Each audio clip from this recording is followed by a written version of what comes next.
Hello दोस्तों, आज मैं आपके साथ दही की मीठी लस्सी शेयर करने जा रही हूँ। इसके लिए मैंने दही ली है, ड्राई फ्रूट लिए हैं, चीनी मैंने उसमें डाल दिया। ये है रूह अफ़ज़ा, बोतल टूट गई थी तो मैंने इसमें भर के रख लिया।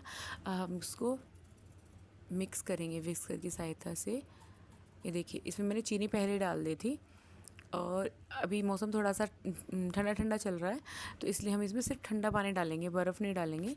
इसमें मैंने ठंडा पानी डाला है और मैं इसको फिर मिक्स करूँगी और थोड़ा सा डालूँगी मैं रूह अफ़ज़ा। वो आप अपने अकॉर्डिंग डाल सकते हैं, ज़्यादा कम। मैंने थोड़ा सा डाला है और थोड़ा सा और डाल दिया था। थोड़ा पिंक पिंक फ्लेवर बच्चों को ज़्यादा पसंद होता है।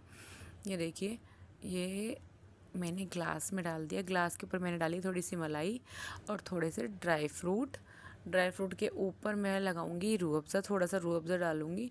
और इसको आप कैसे भी इंजॉय कर सकते हैं। कभी मॉर्निंग में पिएं, दोपहर में पिएं, ये बहुत अच्छा रहता है हेल्थ के लिए और अच्छी भी लगती है।